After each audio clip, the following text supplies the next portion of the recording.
সুপ্রিয় দর্শক, এইমাত্র পাওয়া সর্বশেষ আপডেট রাতের সংবাদে আপনাদের স্বাগতম। শুরুতে জানাবো সংবাদ শিরোনাম। বাংলাদেশের মুক্তিযুদ্ধে নেতৃত্ব দানকারী দলকে বাইরে রেখে নির্বাচন কমিশন ঘোষিত তফসিল প্রত্যাখ্যান করে আওয়ামী লীগের হুঁশিয়ারি।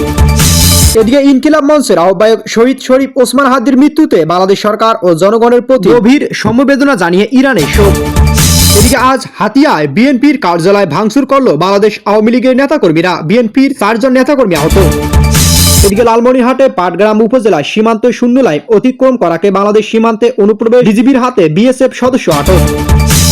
জানিয়ে দেব, ফেনীর ফুলগাজী উপজেলায় আমতলী হাট বিএনপি নেতার বিরুদ্ধে মাদ্রাসায় তালা দেওয়ার অভিযোগ, থাকছে চাঞ্চল্যকর তথ্য। হঠাৎ দলবদল করে বাংলাদেশ জামাতে ইসলামীতে যোগদান করলেন বিএনপি থেকে বহিষ্কৃত সাবেক সংসদ সদস্য বীর মুক্তিযোদ্ধা আখতারুজ্জামান।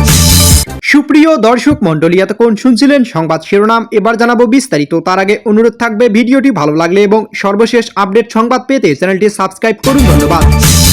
এদিকে 1971 সালে মহান মুক্তিযুদ্ধের স্বাধীনতা সংগ্রামে বাংলাদেশ আওয়ামী লীগ নেতৃত্ব দানকারী দলকে বাইরে রেখে নির্বাচন কোনোভাবেই সুষ্ঠু নির্বাচন হতে পারে না। বর্তমান দখলদার বাহিনী শতভাগ পক্ষপাতদুষ্ট এবং তাদের অধীনে সুষ্ঠু স্বাভাবিক পরিবেশ, স্বচ্ছতা ও নিরপেক্ষতা বজায় রেখে বাংলাদেশের জনগণের মতামতের প্রতিফলন অসম্ভব বলে জানিয়েছেন বাংলাদেশ আওয়ামী লীগ। এদিকে বাংলাদেশ আওয়ামী লীগ গভীরভাবে অবৈধ দখলদার খুনিগঙ্গের অবৈধ নির্বাচন কমিশন কর্তৃক ঘোষিত তফসিল পর্যবেক্ষণ করছে। এটা সুস্পষ্টভাবে প্রমাণিত যে বর্তমান জনগণের মতামতের প্রতিফলন অসম্ভব। বাংলাদেশ আওয়ামী লীগ দলটি আরো জানায়, নির্বাচনী জনপ্রিয়তা পরিমাপের মাপকাঠি। আওয়ামী লীগ নির্বাচনমুখী দল। আওয়ামী লীগ জনগণের সামনে দাঁড়ানোর মতো শক্তি, সাহস ও সামর্থ্য রাখে।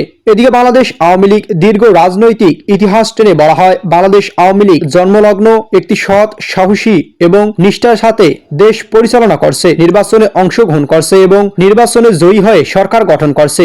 মহান মুক্তিযুদ্ধে নেতৃত্ব দানকারী বাংলাদেশ আওয়ামী লীগ সহ অন্যান্য রাজনৈতিক দল অর্থাৎ জনগোষ্ঠীর অধিক অংশ নির্বাচনের বাইরে রেখে নির্বাচনের আয়োজন সমগ্র দেশ ও জাতিকে একটি গভীর সংকটের দিকে নিয়ে যাওয়ার পায়তারা করছে। এদিকে বাংলাদেশের চলমান সংকট ঘনীভূত হতে না দেওয়া, এতে তা এড়িয়ে যেতে বাংলাদেশ আওয়ামী লীগের উপর আরোপিত সকল নিষেধাজ্ঞা প্রত্যাহার। বঙ্গবন্ধু শেখ মুজিবুর রহমানের কন্যা জননেত্রী শেখ হাসিনা সহ জাতীয় নেতৃবৃন্দ ও সকল শ্রেণী পেশার মানুষের বিরুদ্ধে দায়েরকৃত মিথ্যা মামলা প্রত্যাহার এবং সকল রাজবন্দী নিঃশর্ত মুক্তি। বর্তমান বর্ণচোরা দখলদার ইউনিট সরকার বাদ দিয়ে নির্বাচনকালীন একটি নিরপেক্ষ সরকারের অধীনে সুষ্ঠু ও অংশগ্রহণমূলক নির্বাচন আয়োজন করতে হবে, না হলে কোনোভাবেই নির্বাচন করতে দেওয়া হবে না। এদিকে বাংলাদেশের মানুষ চায় দেশের জনগণের বৃহত্তম অংশের প্রতিনিধিত্বকারীদের বাইরে রেখে ঘোষিত নির্বাচনী তফসিল এবং বাংলাদেশের আসন্ন ত্রয়োদশ জাতীয় সংসদ নির্বাচন আওয়ামী লীগ ছাড়া কোনোভাবেই সুষ্ঠু নির্বাচন হতে পারে না।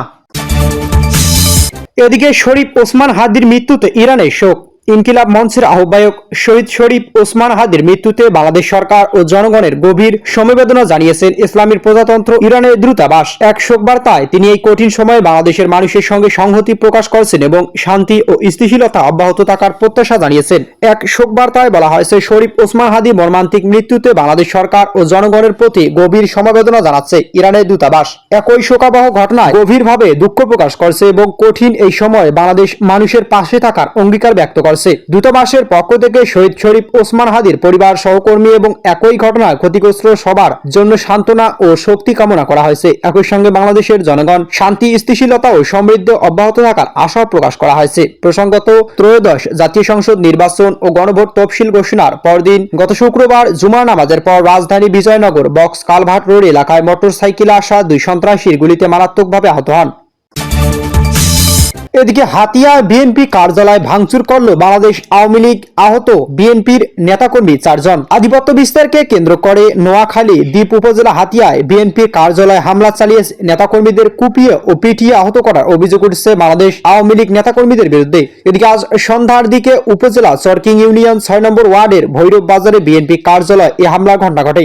এ সময় ওয়ার্ড বিএনপি কার্যালয় ভাঙচুর করে বিএনপি ও সহযোগী সংগঠনের 4 জন নেতাকে কুপিয়ে ও পিটিয়ে আহত করা হয়। আহতরা হলেন চরকিং ইউনিয়ন কৃষক দলের সদস্য মোহাম্মদ শাহরাজ, একই ইউনিয়ন যুবদল কর্মী মোহাম্মদ রুবেল, মোহাম্মদ মনির এবং হাতিয়া উপজেলা সদস্য সংগ্রহ কমিটির সদস্য কবির উদ্দিন মজনু। চরকিং ইউনিয়ন স্বেচ্ছাসেবক দলের সদস্য মোজাক্কের বাড়ি অভিযোগ করেন, আজ রাত 8টার দিকে উপজেলা চরকিং ইউনিয়ন ব্রিজ বাজারে দক্ষিণ মাথায় 4 দোকান ইউনিয়ন আওয়ামী লীগ দপ্তর সম্পাদক আবু তাহেরের নেতৃত্বে আমাকে কুপিয়ে আহত করা হয়েছে।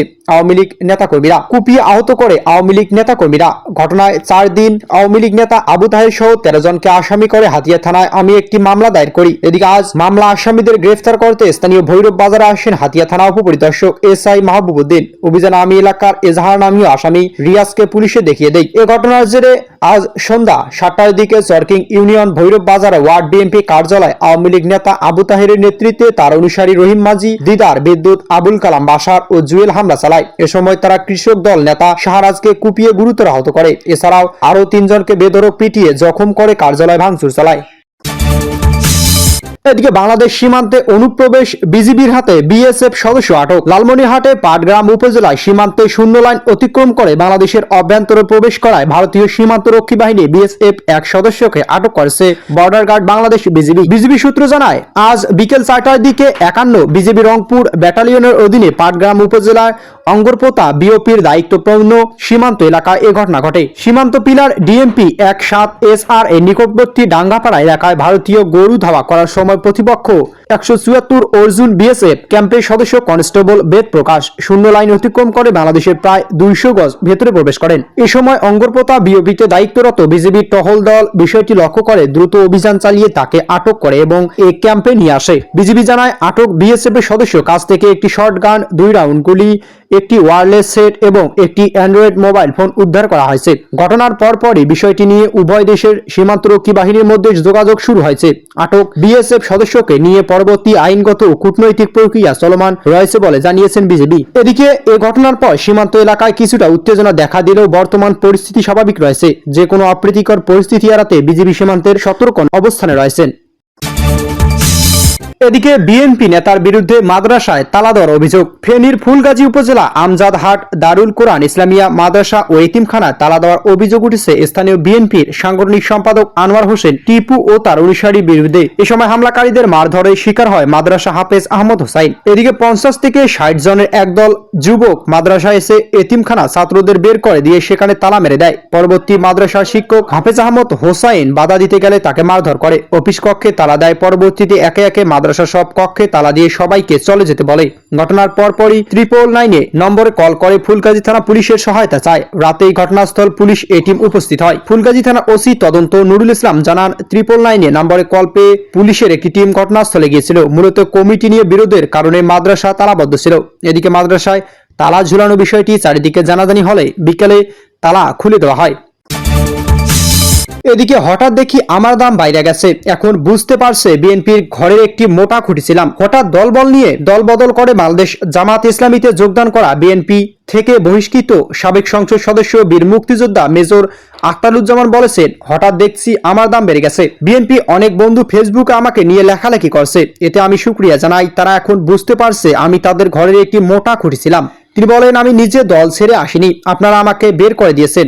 গত 3 বছর আমার সঙ্গে কোনো সম্পর্ক রাখেননি, এমনকি বিয়ের দাওয়াতও দেননি। আজ আমাকে গালাগালি করছেন, এতেও ভালো লাগে, কারণ বুঝি আপনারা আমাকে নিয়ে ভাবছেন। এদিকে আজ সন্ধ্যায় কিশোরগঞ্জ কদিয়াদি উপজেলা গছিহাটা কলেজ মাঠে আয়োজিত এক কৈফিয়ত সভায় এ তথ্য জানান তিনি। এদিকে মেজর আখতারুজ্জামান বলেন, জামাতে ইসলামী আমাকে আশ্রয় দিয়েছে, তারা যদি আমাকে আশ্রয় না দিত তাহলে হয়তো আমাকে রাস্তায় পড়ে থাকতে হতো।